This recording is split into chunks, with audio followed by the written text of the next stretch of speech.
বাংলাদেশের রাজনীতির আকাশে এক অপ্রত্যাশিত ঝড় বয়ে যাচ্ছে, যার কেন্দ্রে রয়েছে কাতার ভিত্তিক আন্তর্জাতিক সংবাদ মাধ্যম আল জাজিরার একটি সাম্প্রতিক প্রতিবেদন। এই প্রতিবেদনটি যেন দেশের দীর্ঘদিনের রাজনৈতিক ছকটিকে এক নিমিষেই ওলটপালট করে দিয়েছে। যেখানে দাবি করা হচ্ছে ২০২৬ সালের এই নির্বাচন আর কোনো সাধারণ লড়াই নয়, এটি এখন পুরো দস্তুর এক দ্বিমুখী সংগ্রামে পরিণত হয়েছে। তবে অবিশ্বাস্য হলেও সত্য যে আল জাজিরার বিশ্লেষণ অনুযায়ী এই লড়াইয়ের মুখোমুখি আর আওয়ামী লীগ ও বিএনপি নয়, বরং মাঠের প্রধান প্রতিপক্ষ এখন বিএনপি এবং জামায়াতে ইসলামী। ডক্টর মুহাম্মদ ইউনুসের নেতৃত্বাধীন অন্তর্বর্তীকালীন সরকার আওয়ামী লীগকে রাজনৈতিকভাবে নিষিদ্ধ করার পর থেকেই ভোটের মাঠের চিত্র বদলাতে শুরু করে, যা এখন এমন এক পর্যায়ে পৌঁছেছে যে আন্তর্জাতিক পর্যবেক্ষকরাও বিস্মিত।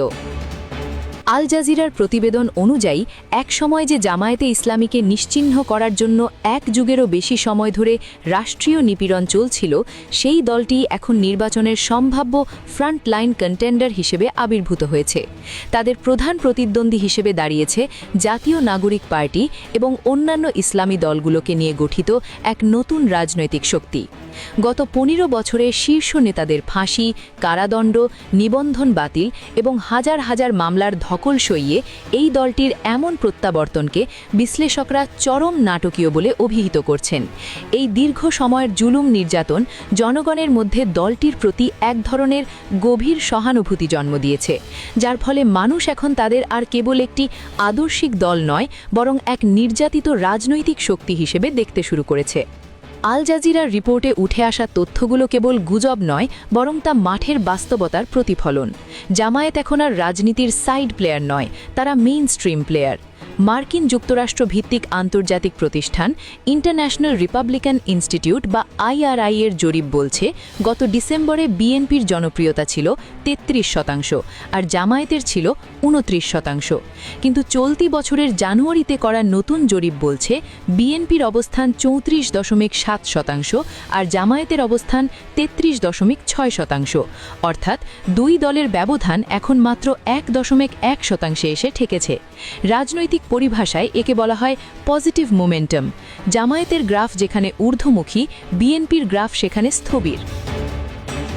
আল জাজিরার রিপোর্টের সবচেয়ে চমকপ্রদ অংশটি হল খুলনায় একজন হিন্দু প্রার্থীকে মনোনয়ন দেওয়া। এটি কোনো সাধারণ ঘটনা নয়, বরং এটি একটি সুকৌশলী মাস্টার স্ট্রোক।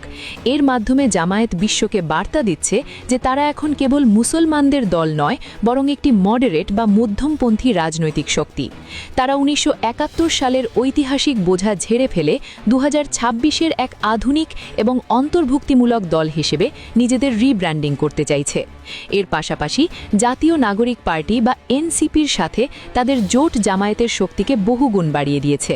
বিশেষ করে এনসিপির সাথে যুক্ত হয়ে তারা ২০২৪-এর বিপ্লবের গতি এবং জেন জি ভোটারদের সমর্থন নিজেদের পকেটে পুরছে। কিন্তু পর্দার পেছনের খবর আরও গভীর। বিভিন্ন আন্তর্জাতিক সংবাদ মাধ্যম এবং গোপন সূত্রের দাবি অনুযায়ী ভারতের গোয়েন্দা সংস্থা র এবং বাংলাদেশের DGFI এর টেবিলে এখন যে রিপোর্ট রয়েছে, তাতে ২০২৬ সালে জামায়াতে ইসলামীর সরকার গঠনের প্রবল সম্ভাবনার কথা বলা হয়েছে। এমনকি বিএনপির নিজস্ব গবেষণা সেল থেকেও এমন তথ্য পাওয়া গেছে যা দেখে গুলশান অফিসের নীতি নির্ধারকদের কপালে চিন্তার ভাঁজ পড়েছে। রিপোর্টে দেখা গেছে বিএনপির হেভিওয়েট নেতারাও নিজ নিজ আসনে নিরাপদ নন।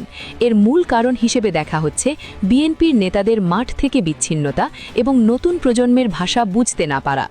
অন্যদিকে জামায়াত অত্যন্ত ধীর স্থির এবং ডেটা ড্রিভেন রাজনীতি করছে। তারা জানে তারা জিতছে, আর এই আতঙ্কই বিএনপিকে অস্থির করে তুলছে। বিএনপি এখন ডেসপারেট হয়ে নির্বাচন কমিশন ঘেরাও করা কিংবা জামায়াতের ওপর হামলার মতো পথে হাঁটছে, যা তাদের জনপ্রিয়তায় আরও ধস নামাচ্ছে। আন্তর্জাতিক পরিমণ্ডলে আল জাজিরার মতো গণমাধ্যম যখন জামায়াতের পক্ষে বিশ্লেষণ দেয়, তখন বুঝতে হবে গ্লোবাল উইন্ড বা আন্তর্জাতিক হাওয়া এখন পরিবর্তনের পক্ষে। আগামী নির্বাচনে হয়তো আমরা দেখব বিএনপির বাঘা বাঘা নেতারা ধরাশায়ী হচ্ছেন, আর জামায়াতের তরুণ ও ক্লিন ইমেজের প্রার্থীরা এক বিশাল সংখ্যাগরিষ্ঠতা নিয়ে সংসদে প্রবেশ করছেন। বাংলাদেশের সাধারণ মানুষ পরিবর্তনের স্বাদ নিতে মুখিয়ে আছে, এখন কেবল নির্বাচনের দিনের অপেক্ষা। ভিডিওটি আপনার কাছে গুরুত্বপূর্ণ মনে হলে লাইক দিয়ে শেয়ার করুন এবং গুরুত্বপূর্ণ এই তথ্যগুলো সবার কাছে পৌঁছে দিতে শেয়ার করে আমাদের পাশেই থাকুন। আপনার মূল্যবান মতামত কমেন্টে জানাতে ভুলবেন না। ধন্যবাদ।